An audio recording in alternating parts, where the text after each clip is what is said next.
Subscribe now and press the bell icon. Good morning dear students, R Kumar chemistry classes में आप सभी का welcome. तो इससे पहले की जो अपनी प्रीवियस क्लास थी उसके अंदर अपन ने डी ब्लॉक के तत्वों के बारे में यानी कि संक्रमण तत्वों के बारे में अपन ने डिस्कशन कर लिया। उनके कौन कौन से कैरेक्टर होते हैं उन सब के बारे में अपन ने चर्चा कर ली। बच्चों, आज की जो अपनी क्लास रहेगी वो रहेगी एफ ब्लॉक एलिमेंट, जिन्हें बोलते हैं अपन इनर ट्रांजिशन एलिमेंट। इनके क्या कैरेक्टर होते हैं, ये अपन को कैसे याद करना है, इनका कॉन्फ़िगरेशन कैसा होता है, उन सब के बारे में आज अपन डिस्कशन करने वाले हैं। तो फाइनली आज अपना टॉपिक रहेगा F block elements. F block elements, जो एफ ब्लॉक के तत्व होते हैं उनको एक नाम से और जानते हैं, इनको बोलते हैं अपन इनर ट्रांजिशन एलिमेंट। क्या बोलते हैं इनको? Inner transition elements. सबसे पहले अपन को इसका बेसिक पढ़ना है बच्चों। बेसिक क्या होगा कि एफ ब्लॉक के तत्व वे तत्व होते हैं जिनमें अंतिम इलेक्ट्रॉन n-2 एफ कक्षक में प्रवेश करता है। अगर अपन देखें तो एफ ब्लॉक के जो एलिमेंट्स होते हैं उनकी दो श्रेणियां होती है, एक लेंथेनम श्रेणी होती है, एक एक्टिनम श्रेणी होती है। लेंथेनम श्रेणी में अपने 14 एलिमेंट्स होते हैं, एक्टिनियम श्रेणी के अंदर अपने 14 एलिमेंट्स होते हैं। तो टोटल अपने एलिमेंटों की संख्या होती है 28। तो अपन बोल सकते हैं कि एफ ब्लॉक के एलिमेंट, एफ ब्लॉक के तत्व वे होते हैं जिनमें अंतिम इलेक्ट्रॉन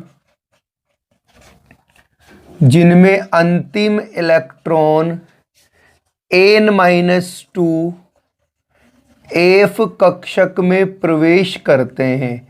ये तो हो गया पहली बात, प्रवेश करते हैं।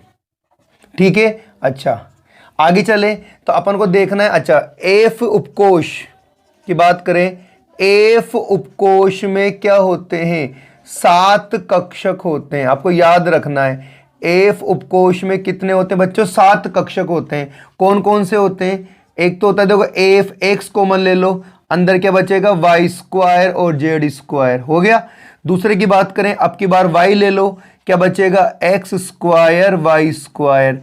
अब की बार जेड ले लो, तो जेड लेने के बाद क्या बचेगा अंदर? एक्स स्क्वायर और वाई स्क्वायर। थोड़ा आगे चले, अब की बार यहां से एक्स ले लो, यहां से वाई ले लो और यहां से जेड ले लो। तो नॉर्मली क्या होगा? एफ एक्स वाई जेड, और अगला होगा F X cube, F Y cube और एफ जेड क्यूब। आगे बस समझ में? चलो, अपन जानते हैं 7 कक्षक होते हैं, टोटल 7 होते हैं।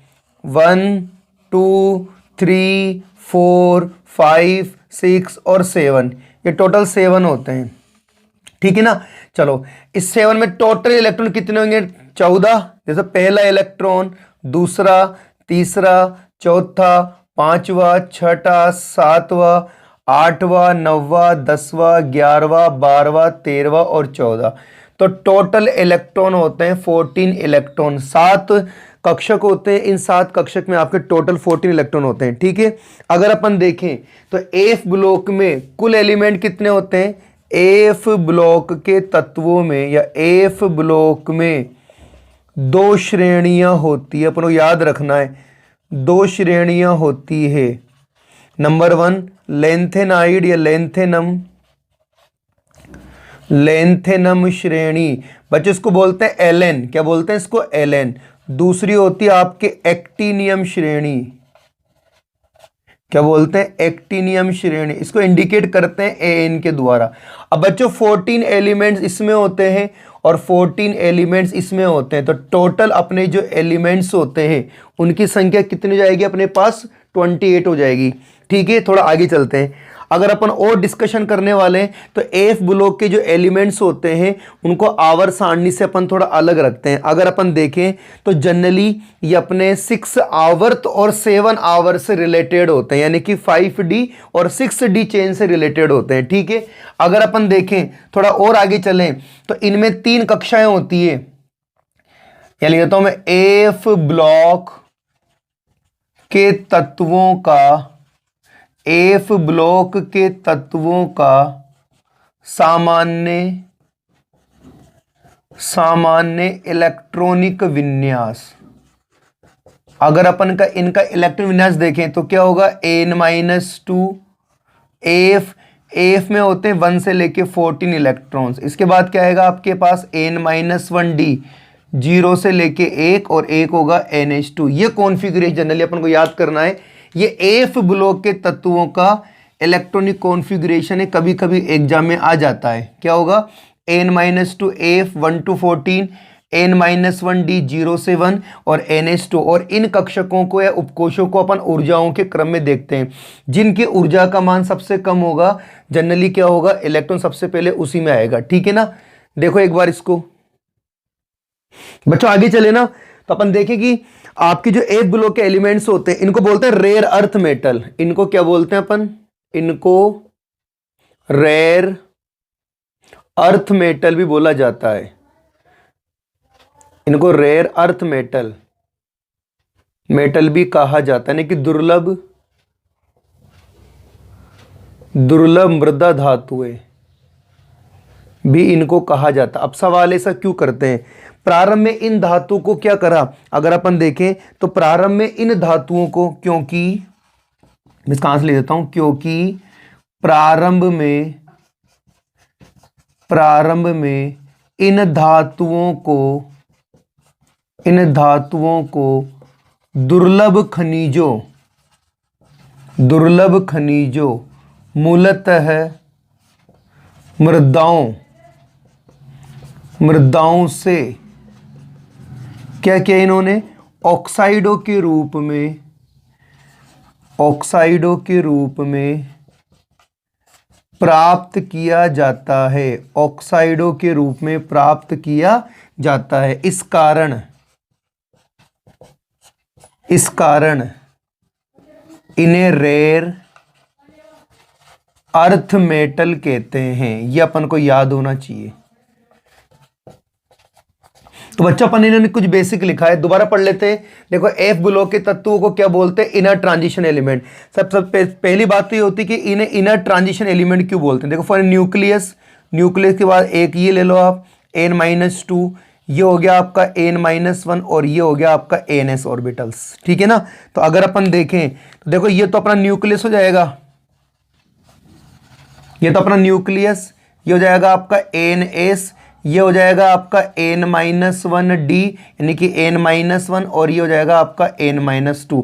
तो कोई आपसे पूछ ले कि एफ ब्लॉक के जो एलिमेंट्स होते हैं उन्हें इनर ट्रांजिशन एलिमेंट क्यों बोलते हैं, तो आप बोल सकते हो क्योंकि इनके अंदर जो n-2 कक्षक होते हैं वो क्या होता है, काफी अंदर की ओर प्रेजेंट होते हैं। तो n-2 एफ उपकोश क्या होते हैं, कक्षक काफी अंदर की ओर उपस्थित होने के कारण जनरली इन्हें क्या बोलते हैं, inner transition element. Inner transition element को बोला जाता है अंतः संक्रमण तत्व या आंतरिक संक्रमण तत्व। क्या बोलते हैं इन्हें, अंतः संक्रमण तत्व। तो सवाल आता है एफ ब्लॉक के तत्वों को अंतः संक्रमण तत्व कहा जाता है क्योंकि इनमें n-2 जो एफ कक्षक होते हैं या उपकोश होते हैं वो काफी अंदर की तरफ होते हैं, मतलब डी से पहले प्रेजेंट हो। देखो डी से पहले उपस्थित है तो काफी अंदर की ओर उपस्थित होने के कारण इन्हें बोलते हैं अपन इनर ट्रांजिशन एलिमेंट्स। आपसे बोले कि इन्हें रेयर अर्थ मेटल कहा जाता है, क्यों कहा जाता है, तो आप बताओगे क्योंकि इन्हें प्रारंभ में जो अपन प्राप्त किया था वो क्या करा था, अपन ने दुर्लभ खनिजों मूलतः मृदाओं से ऑक्साइडों के रूप में प्राप्त किया था।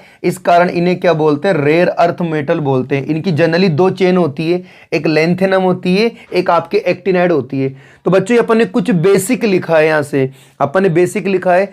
मोस्टली अपन को यहां पर दो चेन की स्टडी करनी है, एक तो लेंथेनाइड श्रेणी और आप एक एक्टिनाइड श्रेणी। आप जल्दी से आप इसका स्क्रीनशॉट ले लो।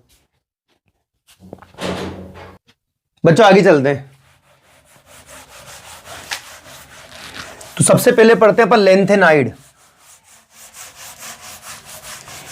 सबसे पहले अपन पढ़ते हैं लेंथेनाइड और उसका बेसिक। देखो विदाउट बेसिक अगर आप याद करोगे, देखो किसी भी टॉपिक को पढ़ना है सबसे पहले आप उसका बेसिक पढ़ा करो। जनरली क्या होता है, अगर अपन को बेसिक पता होता है ना तो नॉर्मली अपन उसके बारे में कुछ ना कुछ इंफॉर्मेशन अपने पास होती है। तो जब क्वेश्चन आता है ना तो अपन बेस्ट से बेस्ट आंसर लिख सकते हैं। वहां पे मैंने बोला लेंथेनाइड,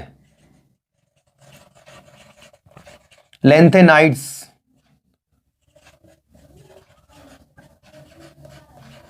लेंथेनाइड, इसका बेसिक सीखना है अपन को सबसे पहले। सबसे पहले अपन को ये सीखना है कि एक्चुअली में ये आवर सारणी में कहां बैठे हुए हैं, ठीक है ना। तो देखो लेंथेनाइड की जो एलिमेंट्स होते हैं, लेंथेनाइड तत्व आवर्त सारणी में सिक्स आवर्त से संबंधित होते हैं। किससे होते हैं? 6 आवर्त से संबंधित होते हैं। आगे समझ में? चलो और आगे चलते हैं। चलो लेंथेनाइडों में रसायन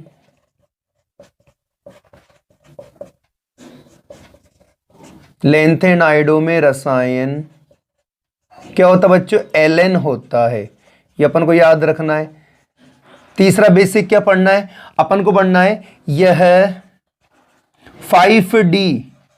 5D श्रेणी से संबंधित है। क्या होंगे? 5D श्रेणी से संबंधित होते हैं। चलो आगे चलते हैं। थोड़ा सा आगे चले तो परमाणु क्रमांक यानी कि परमाणु क्रमांक 58 से लेके 71 तक, परमाणु क्रमांक 58 से लेके 58 से लेके 71 तक के तत्व लेंथेनाइड श्रेणी के तत्व होते हैं। हो गया। अब इनका कॉन्फ़िगरेशन देखना है तो अपन जानते हैं 58 से पहले आने वाली नोबल गैस कौन सी होती है? जिनोन। और जिनोन का एटॉमिक नंबर होता है 54। तो आप यहीं से याद कर लो। देखो 4 से तो निकाल लो 4F, ठीक है ना। 5 से निकाल लो 5D और आगे आ जाएगा 6 से। इसमें 2 भरना है आपको। F में 0 से 14 भरना है और D में भरना है आपको 0 से 1। अब ऐसा क्यों होता है? देखो 57 तक तो क्या होता है? D कक्षक की एनर्जी का मान कम होता है। अगर अपन इनके ऊर्जाओं का क्रम देखें यहाँ पे, है ना, तो अगर अपन यहाँ पे देखें 4F 5D 6S की ऊर्जाओं का क्रम, क्योंकि अपन ने एक बात पढ़ रखी है जिस कक्षक की ऊर्जा का मान कम होता है सबसे पहले क्या करता है? इलेक्ट्रॉन उस कक्षक में आना पसंद करता है। और ये कहानी पढ़ी थी अपन 11th क्लास में N+L के नियम से। तो अपन जनरली यहाँ पे N+L का नियम लगाने वाला है ना। तो देखो 4F की बात करें, एक 5D की बात करना है, एक 6S की बात करना है।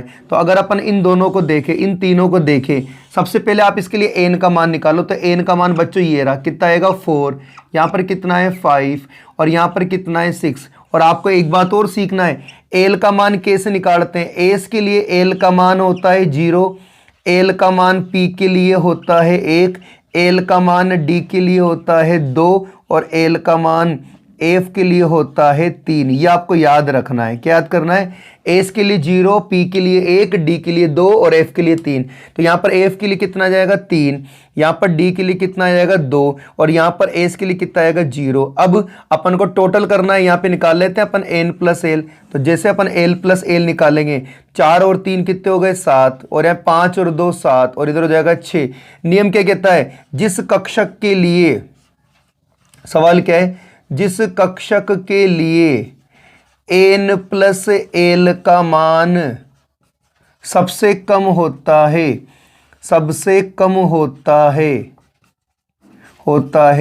उसकी ऊर्जा का मान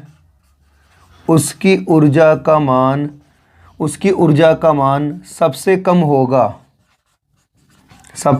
होगा और इलेक्ट्रॉन कम ऊर्जा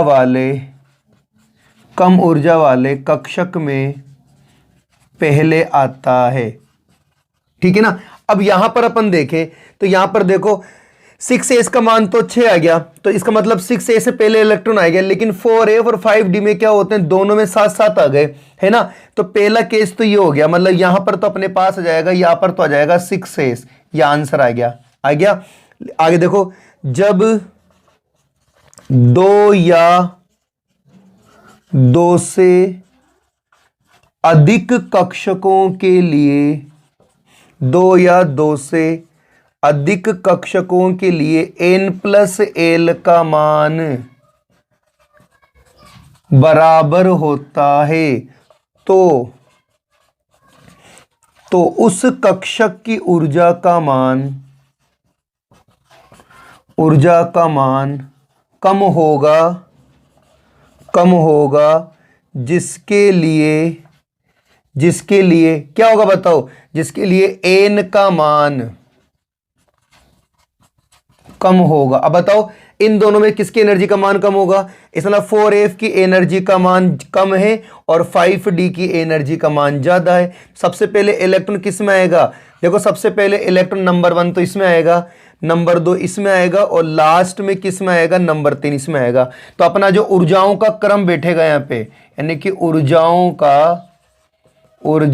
का बढ़ता क्रम अगर अपन यहाँ पे देखें तो सबसे पहले कौन आएगा? सबसे पहले एनर्जी कम हो जाएगी आपके 6s की सबसे कम, उसके बाद आएगा आपके पास 4f और सबसे ज्यादा किसकी होगी? 5d। अब देखो सबसे ज्यादा एनर्जी 5d की है, इसलिए अंतिम में किस में जाएगा? 5d में जाएगा। मतलब सबसे पहले भरना है आपको 6s को, फिर भरना है आपको 4f को और लास्ट में भरना है आपको 5d को। मेरे ख्याल से बात समझ में आ गई होगी। यहां पर जो बच्चों एल होता है, एल को बोलते हैं दिंगशी क्वांटम संख्या। ये आपने 11th पढ़ा होगा, दिंगशी क्वांटम संख्या, एजीमुथल क्वांटम नंबर। अब मैंने सारी बातें इसलिए लिख दी क्योंकि जब अपन इलेक्ट्रॉनिक कॉन्फ़िगरेशन बच्चों करते हैं ना, तो उसमें फिर क्या होता है, अपन रटना नहीं पड़ता। कोई कहता है कि सर पहले आपने इसे भर देते हो, फिर इसे भर देते हो, फिर इसे मर्जी पड़े जो कर देते हो। तो पता है जो इलेक्ट्रॉन होते हैं वो ऊर्जाओं के क्रम में भरे जाते हैं। नियम तो ये कहता है कि जिसके कक्षक यानी जिस उपकोष की या जिस कक्षक की एनर्जी का मान सबसे कम होता है, सबसे पहले इलेक्ट्रॉन उसमें आना पसंद करता है, उसके बाद अपर में, उसके बाद फिर अपर में चल जाएगा। तो इसका मतलब ये अपन ने निकाल लिया। बच्चों ये लेंथेनाइडो का अपन ने बेसिक पढ़ा है कि एक्चुअली में क्या होता है क्या नहीं होता है। तो यहां पर अपन देखेंगे तो टोटल एलिमेंटों की संख्या मेरे पास कितनी हो जाएगी? 14 हो जाएगी। और ये कॉन्फ़िगरेशन आपको याद करना है। तो हम बोल सकते हैं लेंथेनाइड तत्व किस आवर्त से संबंधित होते हैं? 6 आवर्त से। चलो लेंथेनाइडो का रसायन क्या होता है? लेंथेनाइडो का रसायन एलन होता है। ये किससे रिलेटेड होते हैं? 5d से रिलेटेड होते हैं। इसके एटॉमिक नंबर 58 से लेके 71 तक आता है। 58 पे नंबर पे आता है सीरियम और लास्ट में आता है ल्यूटेशियम। क्या आता है? सीरियम और ल्यूटेशियम। आगे बस समझ में, ये इनका कॉन्फ़िगरेशन। और ये अपन ने n+l के नियम से पढ़ा है कि जिस कक्षक के लिए n+l का मान सबसे कम होता है उसकी ऊर्जा का मान भी सबसे कम होगा। तो इलेक्ट्रॉन कम ऊर्जा वाले कक्षक में प्रवेश करता है, लेकिन 2 या 2 से अधिक कक्षकों के लिए अगर n+l का मान बराबर आ जाता है तो आपको ऑलवेज याद रखना है कि जिसके लिए n का मान कम होगा सबसे पहले इलेक्ट्रॉन उसमें आना पसंद करेगा। अब बच्चों ये बेसिक हो गया। अब इसके बाद अपन शुरू करते हैं इसका इलेक्ट्रॉनिक कॉन्फ़िगरेशन। ठीक है, जल्दी से स्क्रीनशॉट ले लो बच्चों, आगे चलते हैं। अब बच्चों सबसे पहले अपन को क्या सीखना है? अपन को सीखना है लेंथेनाइड तत्वों के नाम। एक तो उनके नाम सीखना है, नाम को अपन को याद करना है और उनके सिंबल याद करना है ना। तो अपन बात करते हैं लेंथेनाइड एलिमेंट्स, लेंथेनाइड तत्व। सबसे पहले अपन कैसे याद करेंगे? देखो इनको मैं गाना लिख देता हूं, उसके अकॉर्डिंग याद करना है ना। मैंने लिखा लेके परिंदे, इसको एक साथ पढ़ते हैं। लेके परिंदे प्रेम संदेशा, यू गर्मी तब धीरे होगी, लेके परिंदे प्रेम संदेशा, यू गर्मी तब धीरे होगी, अरे तुम ये बुक लाओ। क्या है गाना अपना? अपना गाना है लेके परिंदे प्रेम संदेशा, लेके परिंदे प्रेम संदेशा, यू गर्मी तब धीरे होगी, अरे तुम ये बुक लाओ। तो ले का मतलब ले, के मतलब सी, परी यानी PR, नंदे यानी ND, प्रेम यानी PM, संदेशा यू गर्मी तब धीरे होगी, अरे तुम ये बुक लाओ। पढ़ो एक बार। तो बच्चों ये अपन ने लिखा है गाना, क्या है पढ़ना आपको? लेंथेनम, के सीरियम, परी प्यार, नंदे परिंदे, प्रेम प्रेम, संदेशा संदेशा, यू गर्मी गर्मी, तब तब, धीरे धीरे होगी, अरे तुम ये बुक लाओ। मतलब गाना याद है ना, तो आपको देखो सिंबल याद होगा। देख कैसे आपने लिखा, देखो सिंबल कैसे याद होगा, लेके लेके, परी परी परिंदे, प्रेम प्रेम, संदेशा, आगे यू गर्मी गर्मी, तब तब, धीरे धीरे होगी होगी, अरे अरे तुम ये बुक और लाओ। ऐसे आपको सिंबल याद हो जाएगा। और बच्चों में ऐसे कहता हूं, अगर बाई चांस आपको सिंबल याद हो जाता है तो नेम याद करने में आपको किसी प्रकार की कोई प्रॉब्लम्स नहीं होगी, ठीक है ना। इसका एटॉमिक नंबर ध्यान रखना 57 है। इसे बोलते हैं लेंथेनम। क्या बोलते हैं इसको? लेंथेनम। और आपको यह भी सीखना है कि 57 के बाद आने वाले जो 14 एलिमेंट्स होते हैं वो कौन से होते हैं? वो F ब्लॉक के होते हैं। लेकिन अपना जो ये भाई साहब है ना, ये आपको दिख रहा है, ये भाई साहब क्या है? आपके D ब्लॉक के एलिमेंट है, तो इसको काउंट नहीं करना आपको। अब इन सबके नाम लिख देता हूं मैं, ताकि नाम लिखने में आपको किसी प्रकार की प्रॉब्लम्स नहीं हो। तो बच्चों मैंने इन सबके नाम लिख दिए। आप देखो, लेंथेनम इसे बोलते हैं सीरियम, इसे बोलते हैं प्रोसियोडाइमियम। क्या बोलते हैं? प्रोसियोडाइमियम। इसे बोलते हैं नियोडाइमियम, इसे बोलते हैं प्रोमेथियम, इसे बोलते हैं समेरियम, इसे बोलते हैं यूरोपियम, इसे बोलते हैं गेडोलियम, इसे बोलते हैं terbium, dysprosium, हॉल्मियम, erbium, thulium, ytterbium और ल्यूटेशियम। इसमें बच्चों इसका एटॉमिक नंबर होता है 58, इसका 59, इसका 60, 61, 62, ये 63 हो जाएगा, 64, 5, 66, 7, 68, 69, 70 और 71। अब बच्चों इसमें एक चीज याद रखना है, आपको ये भी याद रखना है, ये बढ़िया आदमी है प्रोमेथियम। क्या होता है? लेंथेनम श्रेणी के अंदर एक ही आदमी है जो आपका रेडियो एक्टिव है। क्या है आपका? Radio active element. इनके बाद डिस्कशन करेंगे अपन, क्या होगा? रेडियो एक्टिव तत्व। तो आपसे पूछ ले कि लेंथेनम श्रेणी के अंदर एक एलिमेंट ऐसा होता है जो रेडियो एक्टिव गुण रखता है, तो क्या रहेगा आपका आंसर? आपका आंसर रहेगा प्रोमेथियम। और प्रोमेथियम का एटॉमिक नंबर कितना होता है बच्चों? 61 होता है। ये बच्चों अपन ने आज एफ ब्लॉक के एलिमेंटों के बारे में और आज की क्लास में केवल अपन ने उसका बेसिक सीखा है। अब अपनी जो नेक्स्ट क्लास होगी उसके अंदर अपन लेंथेनाइडो का इलेक्ट्रॉनिक कॉन्फ़िगरेशन, लेंथेनाइडो की ऑक्सीडेशन स्टेट और सबसे इंपॉर्टेंट लेंथेनाइड कॉन्ट्रैक्शन यानी कि लेंथेनाइड संकुचन पर किस प्रकार आयनिक त्रिज्या में कमी हो जाती है, इसके बाद डिस्कशन करेंगे। अगर वीडियो आपका अच्छा लगे तो आप इसको लाइक शेयर सब्सक्राइब करना। Thank you so much.